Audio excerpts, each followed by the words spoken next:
Ito ay ipinahayag ni Taekyang sa kanyang kapatid, na ito'y kanyang nakuha kay Jopil. Kaya nagtanong si Mukyang sa ating bida kung paano napasa kamay ng bastardong iyon ang isang aklat ng Divine Palm of Fire technique. Hindi naman matukoy ng bida kung paano niya nakuha ang ganoong bagay.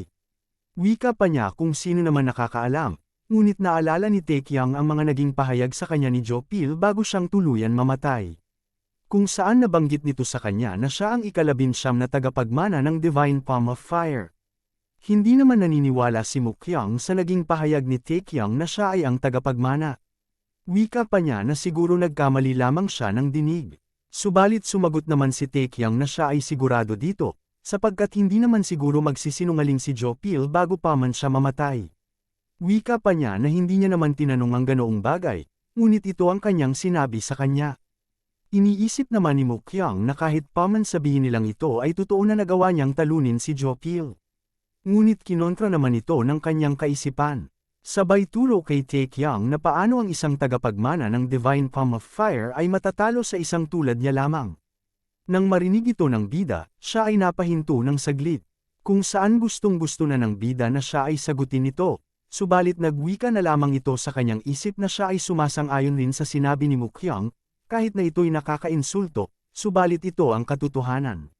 Sinabi rin niya sa kanyang sarili na ang taong nakapag-aral ng pinakamataas na antas ng martial art na gumagawa ng kung ano-anong kalokohan ay talagang kainahinala na.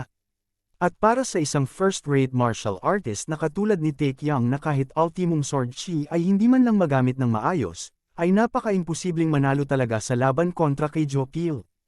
Dahil dito, tiningnan ni Taekyang ang aklat ng Divine Palm of Fire, kung saan tinanong niya si Mukyang kung ito ba ay mas mahina kaya sa kanyang inaasahan. Nagulat naman si Mukyang sa biglaan na pagsabi ni Taekyang.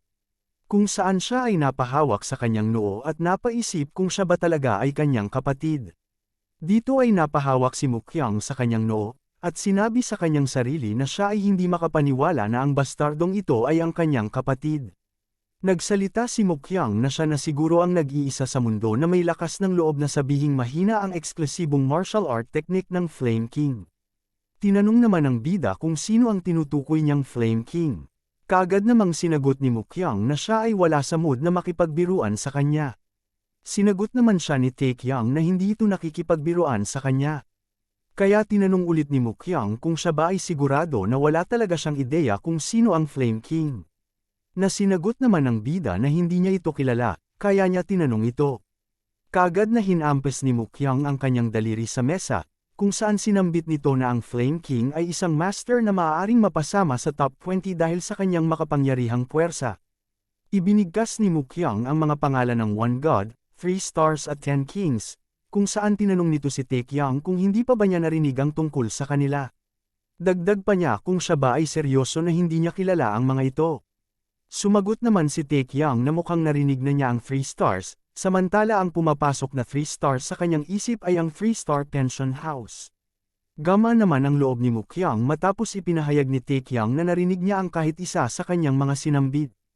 Sinabi ni Mukyang na ito'y nangyari 40 taon na ang nakalipas, noong panahon ng digmaan sa pagitan ng mga demon at makatarungang mga grupo. Ang grupo ng mga demon, na sinamantala ang sitwasyon, ay tinalo ang pamilya Namgang at sinakop ang Anhui Castle.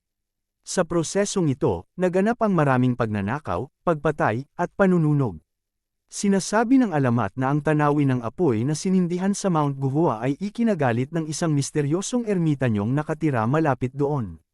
Kung saan 1,000 katao o libu-libong demonic martial artist ang napatay sa loob ng ilang araw lamang. Kaya't napilitan silang umatras mula sa Anhui Castle. Ngunit hindi yun nakapagpaupa ng galit ng matandang yon, dahil patuloy siyang naglibot at pinatay ang bawat demonic martial artist na kanyang makita sa loob ng isang buong taon. At bago siya muling nawala, dito nagsimula ang pagtawag sa kanya bilang Flame King. Matapos nito, napatanong si Taekyang sa kanyang isip na paano kung malaman niyang maling tao ang may hawak ng kanyang aklat ng martial art ngayon. Dahil sa mga naging pahayag ng kanyang kapatid. Siya ay nakaramdam ng pagkabahala at takot. Pagkatapos, nagsalita si Mukyang sa kanyang kapatid na huwag na silang mag-isip tungkol doon. Habang ang bida ay nanginginig sa oras na yon. Ilang sandali, kinuha ni Taekyang ang martial arts scroll ng Flame King, at sinabi sa kanyang kapatid na ito ay kanilang ibalik. Kaagad siyang tumayo sa harap ni Mukyang at sinabi na sila ay umalis na kaagad. Tinanong rin niya kung siya ba ay nakatira pa rin doon sa Anhui Castle. Sumagot naman si Mukyang sa kanya na walang may nakakaalam sa kanya. Wika pa niya na mayroong rason kaya siya tinawag ng mga tao na ermitanyo. Nagmungkahi naman ang bida ang tungkol sa Flame Clan, dahil maaaring makita nila siya doon kung sila'y pupunta doon. Sinagot naman siya ni Mukyang na ang Flame Clan ay ipinapasa rin ang kanilang teknik sa isang tao lamang kagaya sa nangyari kay Mount Heng Tiger Chul Mubek.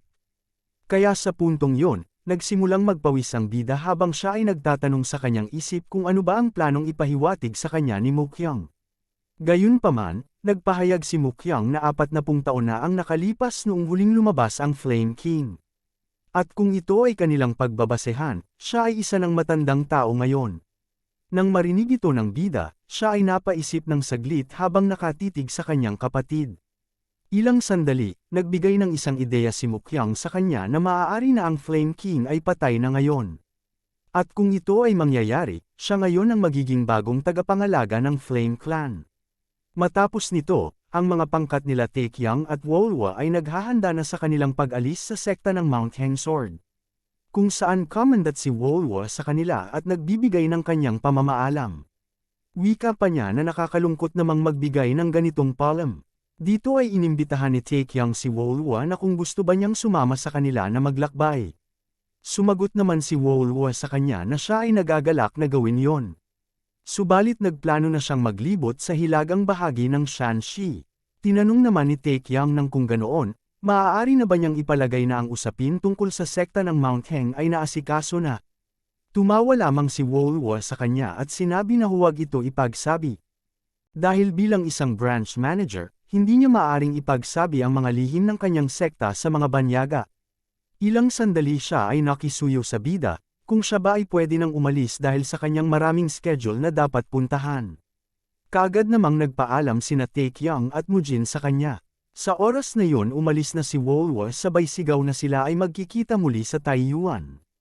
Habang si Mukyang ay nahihiya at hindi man lang nagawang magsalita kanina, kaya ngayon siya ay nanghihinayang at nagsabi na dapat sana nanatili pa siya ng kaunti. Habang sina Mujin at Taekyang ay nanunukso sa kanyang tumitig. Ilang sandali, mayroong narinig si Taekyang na tumatawag sa kanya na tagapagligtas. Nang siya ay lumingon, nakita nito sa kanyang harapan ang mga tao ng sekta ng Mount Heng na kanyang tinulungan, kabilang na sina Soul at Chul Mubek. Nagbigay naman ng respeto sina Taekyang sa kanila kung saan bumabati sila ng magandang umaga. Subalit si Chul Mubek ay mabilis na tinulak papunta sa ibang direksyon, kung saan siya ay pinatungo ng kanyang tauhan sa harap ni Mukyang. Dito ay kanyang pinupuri si Mukyang na kanyang Heavenly Jin Sword. Kung saan siya ay tumatawa ng malakas at nagtanong kung siya ba ay aalis na. Nagbigay naman ng paggalang si Mukyang sa kanya at sinabi na sila ay aalis na. Tinanong naman ng matanda kung bakit hindi siya muna manatili ng kaunti pang oras. Wika pa niya na maaari pa nilang pag-usapan ang tungkol sa mga martial arts mamaya. Nagtaka naman ang bida sa kanyang nakita, wika niyang tanong sa kanyang isip kung kailan pa sila naging close ng matanda. Dito ay nagbulungan ang dalawang mga hangal kung saan nagtanong si Taekyang kung bakit ganito sila ka-close dalawa. Bamulong namang sagot ni Mujin na siya ay walang ideya sa mga nangyayari. Kasabay nito, sina Mukyang at Chul Mubek ay patuloy sa kanilang pag-uusap. Wika pa ni Taekyang nung una siya ay pinapansin pa ng matanda at tinatawag siyang tagapagligtas, subalit wika niya na parang hindi na niya ako napapansin ngayon. Tahimik namang sumagot si Mujin sa kanya kung wala ba siyang ginawang kahit na anong masama upang maging ganito ang matanda sa kanya. Nang bigla, ang matanda ay lumingon sa dalawang hangal na nagbubulungan at tinatanong sila kung may gusto ba silang dalawang sabihin sa kanya. Bigla namang nagsalita si Taekyang na siya ay nagpapasalamat sa kanyang pagpunta. Pabalang na sinagot naman siya ni Chul Mubek na dapat lang siya na pumunta dito. Tanong pa niya kung may problema ba ang bida sa kanya. Kaagad naman napakamot ang bida at nag-iisip kung galit ba ang matanda sa kanya, kaya sinubukang tanungin ni Taekyang kung kamusta naman ang kanyang kalagayan ngayon. Sagot ng matanda sa kanya na kung nagmumukha ba siyang may problema sa lagay na ito. Kaagad namang nagsalita si Taekyang nang wala. Pilosopong sinabi naman ng matanda na siya ay lalakad sana papunta dito ng walang wheelchair kung siya ay ayos lang. Wika pa niya na kahit nga ang mga matandang bandido ay nagsusumikap pa rin at hindi nagre-retiro sa mga panahong ito. Kaya tinanong nito ang bida kung iniisip ba niya na ang isang katulad niyang matanda ay malapit ng bawian ng buhay. Kaagad namang sinuway ni Soul ang kanyang tiyuhin na tumigil na siya sa mga ganitong pagsasalita. Kaya napabuntong hininga na lang ang bida at napaisip na ang matandang ito ay mayroong malawak na memorya para sa katulad niyang matanda. Ilang saglit, kaagad na nagpasalamat si Cholmubek sa kanilang lahat. Hindi dahil sa pagpahaba ng kanyang buhay ng ilang taon, kundi dahil sa pagprotekta nila sa kanyang pamangkin na si Soul. Wika pa niya nang dahil sa kanilang lahat, ang sekta ng Mount Heng Sword ay makikita pa ang mga susunod na araw.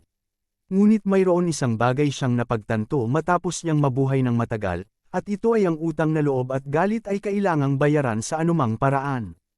Kaya sinusumpa nito na hinding-hindi niya ito malilimutan hanggang sa araw ng kanyang kamatayan. Sinabi rin niya na kung sakaling kailanganin nila ang kanyang tulong, handa niyang ialay ang kanyang buhay para sa kanila. Ilang sandali, nagsalita si Soul sa kanila na ang sekta ng Mount Heng Sword ay magpakailanman nagpapasalamat sa biyayang ipinagkaloob ng kanilang mga tagapagligtas. At para sa kasalanang nagawa ng kanyang yumaong ama, siya ay humihingi sa kanila ng kapatawaran. Kung saan ang lahat ay sabay-sabay na bumigkas na sila ay kanilang patawarin. Pagkatapos nito, nagulat sina Taekyang at Mujin sa kanilang mga naging pahayag. Kaagad namang kinausap ni Mukyang ang kanyang kapatid gamit ang espiritual na pandama. Kung saan sinabi nito kay Taekyang na sila ay kanyang sagutin. Dito ay napaisip ang bida tungkol sa pagpapatawad, kung saan pumasok sa kanyang alaala ang mga nangyari noong digmaan. Na halos karamihan sa mga inosente ang mga namatay at nadamay dahil sa hindi makatwirang digmaan. Habang ito ay patuloy na pumapasok sa kanyang memorya ang mga nangyari noong araw na yon, napasabi ang bida sa kanilang lahat na ang paghingi nila ng tawad ay hindi niya matatanggap. Dahil hindi naman siya ang naging biktima dito at walang sino man ang nandito sa kanila na nararapat hinga nila ng paumanhin. Sapagkat ang mga pamilya ng mga nabiktima ay ang dapat hinga nila ng kapatawaran. Naintindihan naman ni Soul ang naging pahayag ng bida, kung saan sinabi niya na hindi niya naisip ito ng maaga. Kaya siya ay nagsabi sa bida na magkikita na lamang sila ulit sa Lunar New Year event sa lugar ng Taiyuan.